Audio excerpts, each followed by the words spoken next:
Hello everyone, I am Jonathan Little of PokerCoaching.com, and I'm here today with episode 228 of Weekly Poker Hand. It's a big number, is that right? It is right, 228, wow. Today we have another hand from Stone's Gambling Hall. We're playing the final table of a $300 buy-in tournament, and at the moment, here are the chip stacks. If you're not watching this, you certainly can over at YouTube or on JonathanLittlePoker.com. At the moment, there are stacks all over the place. We have Brian with 132 big blinds, all the way down to Jamar with 15 big blinds. But the relevant stacks in this hand are going to be Iceman with 16 big blinds. He's going to be in the small blind. And then Dirty Donna in the big blind. She's going to have 58 big blinds. So we're playing 16 big blind poker effective. So let's get to it. Chris folds some garbage under the gun. And then, I believe, we see Ace-4 suited fold at some point. Yeah, so G-Dog with a 40 big blind stack, open folds Ace-4 suited from, I believe, the low jack seat.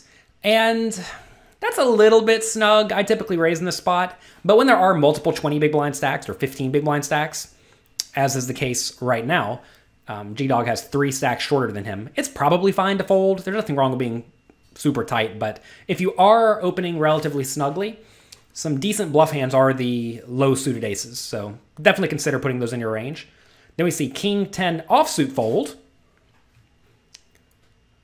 So 2 relatively big hands that could have open decide to fold, but, you know, sometimes tight play is rewarded.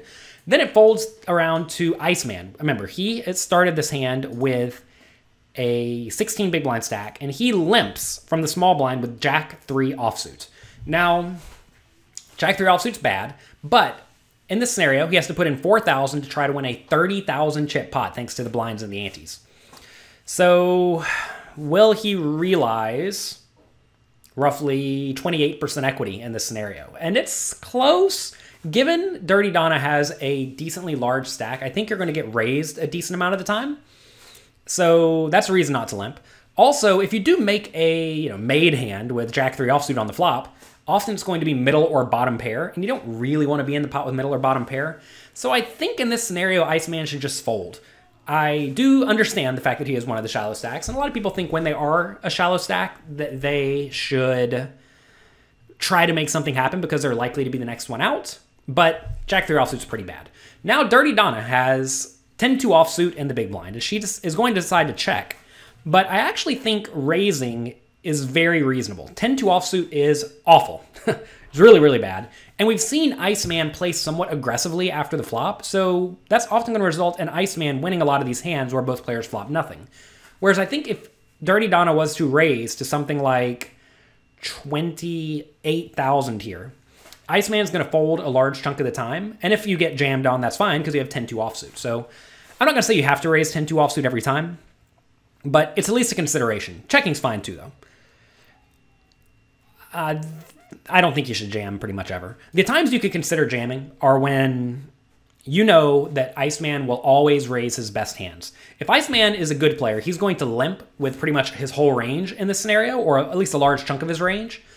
So if that's the case, you can't attack it too aggressively. But if he's going to be raising his best hands and limping his garbage hands, raising becomes even better because you know his limping range is capped, right? He just doesn't have the best 10 or 15 or 20% of hands.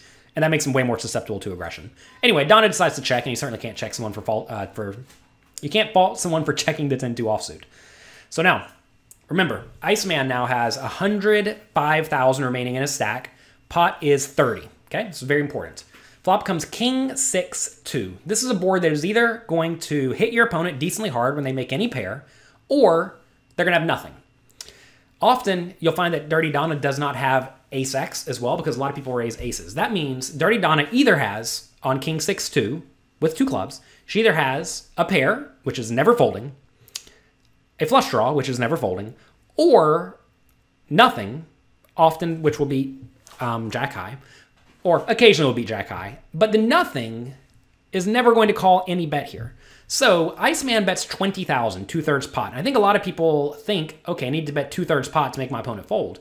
But if you think about the range Dirty Donna likely has here, it's going to be queen high or worse, or something that's just not folding. So for that reason, when Iceman decides to bet, he needs to bet minimum 10,000 or 8,000, whatever the minimum is. We're very close to the minimum. Looks like small blind's actually, or big blind's 10,000 now. So he has 10 big blinds left. He likes to bet 2 of them. You can definitely bet 1. If you bet 10 into 30 here, when Dirty Donna has nothing, she's just going to fold. And, really, she probably should, unless she has some sort of random queen high or backdoor flush draw. But you will find that it's hard to defend often enough in this scenario when Iceman bets. Interestingly enough, Iceman has Jack high, and if you go back to that range I just gave you for Dirty Donna, you're beating everything besides the pairs, which we know are not folding, and queen high. So when you're betting, you're only trying to get exactly queen high to fold, and that's just not going to happen. So if Iceman bets, he needs to be betting 10,000. And I think 10,000 would be very reasonable here. If you want to make it more because you think your opponent's never going to fold for 10, you can make it 13, but 20 is completely unnecessary. So now back around to Donna, what should she do with her bottom pair? Remember, she has 10-2 on king 6-2. I think it's close. This is one of these spots where I think you need to jam because essentially your hand is a marginal made hand that really wants protection on king 6-2. You have to assume Iceman is going to raise a decent amount of his kings as well.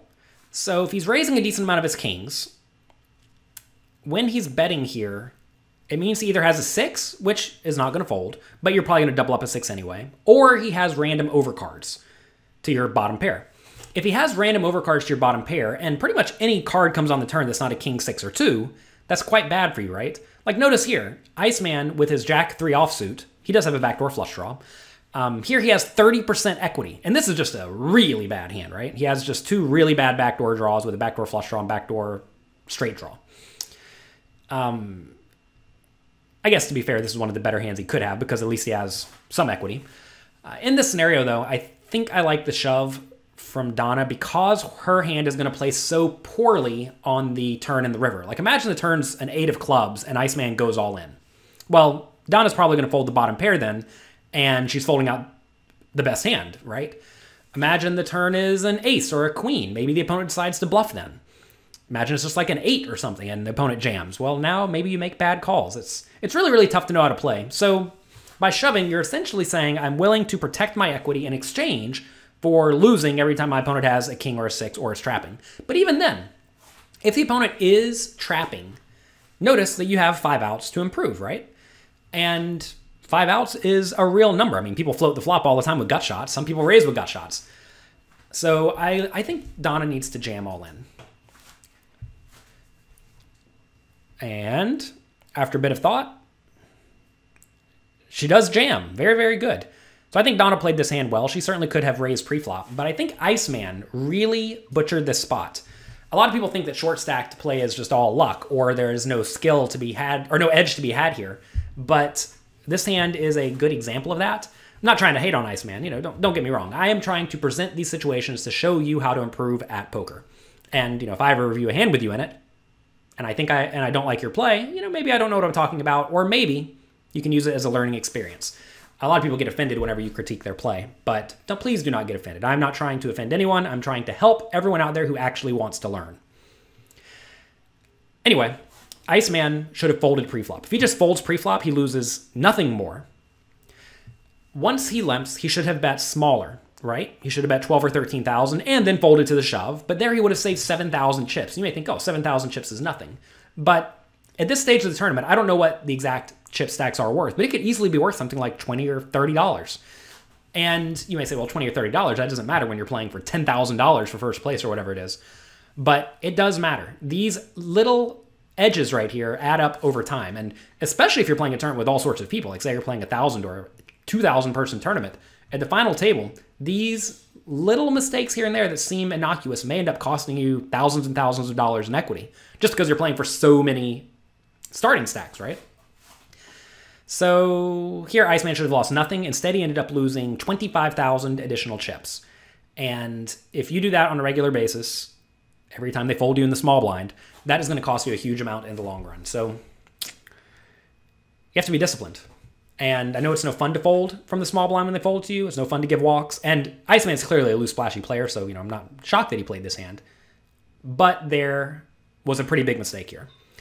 So that's going to be it for this episode of Weekly Poker Hand. Thanks again for being here. If you have any questions, feel free to ask me on Twitter at Jonathan Little, or you can sign up for my email list. You can just go to jonathanlittlepoker.com. There's a sign up form right in the middle, and I'll send you all sorts of updates. Good luck in your games, and I'll talk to you next week.